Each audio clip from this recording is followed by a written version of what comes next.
அனைவருக்கும் வணக்கம். நான் உங்கள் சாந்தி பேசுகிறேங்க. இன்றைய பதிவில் நம்ம என்ன பார்க்க போகிறோம் அப்படின்னா, இன்று வளர்பிறை சதுர்த்தி. விநாயகருக்கு இந்த ஒரு தீபத்தை ஏற்றுங்கள், நீங்கள் நினைத்த காரியம் உடனே நடக்கும்னு சொல்லியிருக்கேன் இல்லைங்களா? அப்படிப்பட்ட ஒரு சக்தி வாய்ந்த ஒரு தீப வழிபாட்டை தான் நம்ம இந்த பதிவில் பார்க்க போகிறோம். வாங்க வீடியோக்குள்ளே போகலாம். இன்றைய தினம் வளர்பிறை சதுர்த்தி சோமவாரத்தோடு வருது. இது 2வது சோமவார திங்கட்கிழமை. இந்த நாள்லேயே நம்மளுக்கு வளர்பிறை சதுர்த்தி வருவது ரொம்ப ரொம்ப விசேஷம். ஏன்னா அப்பா பையன் 2 பேரையுமே வழிபாடு செய்ய உகந்த ஒரு நாளாக நம்மளுக்கு அமைந்திருக்கிறது. இந்த வளர்பிறை சதுர்த்தி, அதாவது கார்த்திகை மாதத்தில் வரக்கூடிய இந்த வளர்பிறை சதுர்த்தியை சுக்லபட்ச சதுர்த்தி அப்படின்னு சொல்லுவாங்க. இந்த சுக்லபட்ச சதுர்த்தி அன்று நீங்கள் விநாயகரை வழிபட்டீங்க அப்படின்னா நீங்கள் நினைத்த காரியங்கள் நடக்கும் அப்படிங்கிறது ஐதீகம். நம்மளுக்கு பார்த்தீங்கன்னா நிறைய காரிய தடைகள் ஒருத்தருக்கு இருக்குதுன்னா விநாயகர் வழிபாடு செய்யணும். அந்த விநாயகர் வழிபாடு செய்யும் பொழுது உங்களுக்கு காரிய தடைகள் நீங்கி காரிய சித்தியாகும். சித்தினா வெற்றியாகும் அப்படின்னு சொல்லுவாங்க. அப்போ நீங்கள் உங்கள் வாழ்க்கையில் ஏதாவது ஒரு விஷயத்துக்காக நீங்கள் முயற்சி பண்ணிகிட்டே இருப்பீங்க.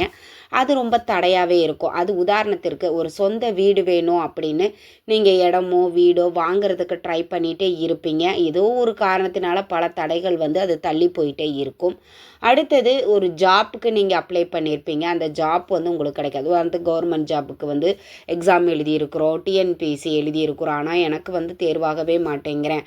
அந்த மாதிரியான விஷயங்களாக இருக்கட்டும், திருமணங்களாக இருக்கட்டும், இந்த மாதிரி உங்களுடைய நீண்ட நாட்களாக நீங்கள் முயற்சி செய்தும் நடக்காமல் விட்ட காரியத்தையும் இந்த சுக்லபட்ச சதுர்த்தி அன்று விநாயகருக்கு இந்த ஒரு தீபத்தை ஏற்றி வச்சு நீங்கள் விநாயகரை வழிபட்டீங்க அப்படின்னா உங்களுடைய வேண்டுதல்களை உடனடியாக விநாயகப் பெருமான் நிறைவேற்றி வைப்பார்.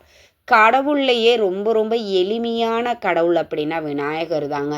நீங்கள் மஞ்சளில் பிடிச்சாலும் விநாயகர் வந்துடுவார், களிமண்ணில் பிடிச்சாலும் விநாயகர் வந்துடுவார். அப்போ இந்த விநாயகரை நம்ம ரொம்ப ரொம்ப எளிமையாக நம்ம வழிபாடுகள் அனைத்தையுமே செய்யலாம். இதற்கு பெருசாக உங்களுக்கு ஒரு அலங்காரமோ நெய்வேத்தியம் நிறைய வைக்கணும் அப்படிங்கிற எந்த ஒரு கஷ்டமுமே கிடையாது. விநாயகரை ரொம்ப எளிமையாக நம்ம வீட்டில் என்ன இருக்குதோ அதை கொண்டு விநாயகரை நம்ம வழிபாடு செய்யலாம். அனைவரது வீடுகளிலேயுமே கண்டிப்பாக சின்னதாவது ஒரு விநாயகர் படம் கண்டிப்பாக நம்ம வச்சுருப்போம். இந்த தீப வழிபாடு நீங்கள் வீடுகள்லையும் செய்யலாம். அருகில் இருக்கக்கூடிய விநாயகர் ஆலயங்களிலேயும் இந்த தீபத்தை ஏற்றி விநாயகர் பெருமானை நீங்கள் வழிபாடுகள் அனைத்தையுமே செய்து கொள்ளலாம். நீண்ட நாட்களாக உங்களுடைய காரியத்தை உடனடியாக நடத்தி கொடுக்க ஒரு எளிமையான சக்தி வாய்ந்த ஒரு தீபத்தை தான் நான் இந்த பதிவில் சொல்ல போகிறேன். என்ன தீபம் அப்படின்னா வெட்டி வேர் தீபம். இந்த வெட்டி வேர் அப்படிங்கிறது வெற்றியை குறிக்கக்கூடியது. நீங்கள் பூஜை பொருட்கள் வாங்கக்கூடிய இடத்திலேயே இந்த வெட்டி வேர் கேட்டிங்கன்னா கண்டிப்பாக கிடைக்கும். நீங்கள் ஒரு 20 ரூபா 30 ரூபாய்க்கு வாங்கினாலே உங்களுக்கு வெட்டி வேர் நிறைய இருக்கும். இந்த வெட்டி வேர் என்ன பண்ணும் அப்படின்னா நம்ம வீட்டில் இருக்கக்கூடிய நெகட்டிவிட்டியையும் எதிர்மறை ஆற்றல்களையும் நீக்கும். ஒரு குடும்பத்தில் நீண்ட நாட்களாக காரிய தடைகள் நடக்குது, ஒரு சுப காரியங்கள் நடக்க மாட்டேங்குது அப்படின்னா அந்த வீட்டில் நிறைய எதிர்மறை ஆற்றல்கள் இருக்கும், நிறைய நெகட்டிவிட்டி எனர்ஜி இருக்கும். அது எல்லாத்தையும் எடுக்கக்கூடியது இந்த வெட்டி வேர் தாங்க. இந்த வெட்டி வேர் எந்த இடத்தில் இருக்குதோ அங்கே எந்த ஒரு தீய சக்திகளும் இருக்காது அப்படிங்கிறது ஐதீகம். அப்படிப்பட்ட இந்த வெட்டி வேரை நீங்கள் வாங்கிட்டு வீடுகளில் வச்சுக்கோங்க. கொஞ்சமாக நீங்கள் அதில் அந்த வேரில் கொஞ்சமாக நீங்கள் உடிச்சிட்டு அந்த திரி நீளத்துக்கே அதை நீங்கள் கட் பண்ணி எடுத்துட்டு அதில் பார்த்தீங்கன்னா அந்த திரியோடு திரித்து நீங்கள் மண் அகல் விளக்கு 2 வாங்கிக்கோங்க. நீங்கள் ஆல்ரெடி காமாட்சி தீபம் ஏற்றுறீங்க, குத்து விளக்கு தீபம் ஏற்றுறீங்கன்னாலும் ஒரு சாதாரண மண் அகல் விளக்கு வாங்கி அதில் நல்லெண்ணெயோ நெய்யோ விட்டு இந்த வெட்டி வேரையும் இந்த பஞ்சு திரியும் சேர்த்து அப்படியே ஒரு திரிச்சுக்கோங்க. திரிச்சிட்டு அதில் நீங்கள் தீபம் ஏற்றுங்க. இப்படி ஏற்றும்போது உங்களுடைய காரிய தடைகள் நீங்கி கண்டிப்பாக வெற்றிகள் கிடைக்கும். இது எல்லாருமே வீடுகள்லையும் ஏற்றலாம். அருகில் இருக்கக்கூடிய விநாயகர் ஆலயங்கள்லையும் நீங்கள் இந்த தீபத்தை தாராளமாக ஏற்றி வழிபாடுகள் அனைத்தையுமே செய்யலாம். நீங்கள் இப்போ உங்கள் வீட்டில் இருக்கக்கூடிய விநாயகப் பெருமானினுடைய திருவுருவப் படத்துக்கு நல்ல மஞ்சள் குங்குமம் வச்சுக்கோங்க, அருகம்புல் வச்சுக்கோங்க, வாசனை நிறைந்த மலர்களால் அலங்காரம் பண்ணிக்கோங்க. இந்த வெட்டிவேர் தீபத்தை ஏற்றி வச்சுக்கோங்க.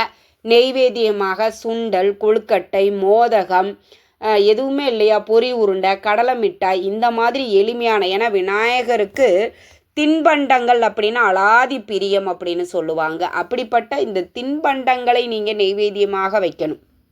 வச்சுட்டு தீபம் ஏற்றி வச்சுட்டீங்க, நெய்வேத்தியம் வச்சுட்டீங்க.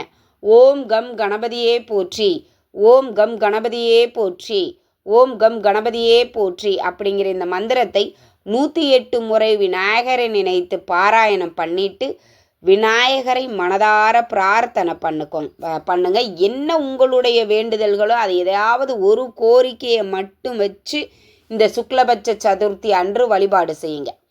இப்போ வீடு கிடைக்கணும் அப்படின்னா சொந்த வீடு வேணும், வேலை கிடைக்கணும், திருமணம் நடக்கணும், குழந்தை பேறு வேண்டும், இப்படி உங்களுடைய வேண்டுதல் கோரிக்கைகள் எதுவாக இருந்தாலும் அதில் ஏதாவது ஒன்றை மட்டும் நினைத்து கொண்டு விநாயகப் பெருமானை மனதார பிரார்த்தனை பண்ணிட்டு தீபதூப ஆராதனை எல்லாம் காட்டி உங்களுடைய பூஜையை நீங்கள் நிறைவு செய்து கொள்ள வேண்டும். இது வளர்பிறை சதுர்த்தியில் வரக்கூடிய இந்த சுக்லபட்ச சதுர்த்தி அன்று விநாயகருக்கு யார் ஒருவர் இந்த வெட்டிவேர் தீபத்தை ஏற்றி வழிபாடு செய்கிறாங்களோ அவங்க வாழ்க்கையில் இனி வரக்கூடிய நாட்கள் அனைத்துமே வெற்றிகரமான ஒரு நாட்களாக அமையும். அதனால் கண்டிப்பாக இந்த நாளில் நீங்கள் இந்த ஒரு தீபத்தை ஏற்ற மறக்காதீங்க. வேலைக்கு போகிறோம், லேட்டாக தான் வருவோம், பரவாயில்ல, உங்கள் வீட்டில் விநாயகர் படத்திற்கு முன்பாக இந்த வெட்டிவேர் தீபத்தை ஏற்றி வைங்க. இல்லையா, காலையில் கொஞ்சம் சீக்கிரமாக எந்திரிச்சு அருகில் இருக்கக்கூடிய விநாயகர் ஆலயங்களுக்கு சென்று ஒரு குடம் தண்ணி நீங்கள் வீட்டில் இருந்தே எடுத்துகிட்டு போங்க. இல்லைன்னா அங்கேயே பைப் இருக்கும், அதில் பிடிச்சி நீங்கள் விநாயகருக்கு தண்ணி ஊற்றிட்டு அருகம்புல் சாத்திட்டு இந்த வெட்டிவேர் தீபத்தை ஏற்றி வச்சு விநாயகப் பெருமானை மனதார பிரார்த்தனை பண்ணிட்டு வாங்க. நீங்கள் நினைத்த காரியம் எதுவாக இருந்தாலும் அதை விநாயகப் பெருமான் கண்டிப்பாக நிறைவேற்றி வைப்பார். நம்பிக்கையோடு செய்யுங்க. நீங்கள் நான் எப்பொழுதும் சொல்கிறதா, ஒரு வழிபாடாக இருக்கட்டும், ஒரு பரிகாரமாக இருக்கட்டும், எது நீங்கள் செஞ்சாலும் சரிங்க, அதை முழு மனதோட நம்பிக்கையோடு நீங்கள் செய்யணும். அப்போ தான் அதோட முழு பலனுமே நம்மளுக்கு கிடைக்கும். ஏதோ சொல்கிறாங்க நடக்குதான்னு பார்ப்போமே அப்படின்னு கடமைக்கேன்னு நீங்கள் செஞ்சீங்க அப்படின்னா கண்டிப்பாக அதில் ஒரு பிரயோஜனமும் கிடையாது. உள்ளன்போடு மனப்பூர்வமாக நம்பிக்கையோடு நாம் எந்த ஒரு காரியத்தை செஞ்சாலும் அந்த காரியத்திற்குண்டான பலன் நிச்சயம் நம்மளுக்கு கிடைக்கும். அப்போ விநாயகப் பெருமான இந்த சதுர்த்தியில் இந்த ஒரு தீபத்தை ஏற்றி வீட்லேயும் சரி கோவில்கள்லேயும் சரி நீங்கள் வழிபாடு செஞ்சு பாருங்கள். விநாயகப் பெருமான் உங்களுடைய மொத்த வேண்டுதல்களையும் ஒத்த நொடியில் நடத்தி காட்டுவார். நிச்சயம் நம்பிக்கையோடு செய்யுங்க.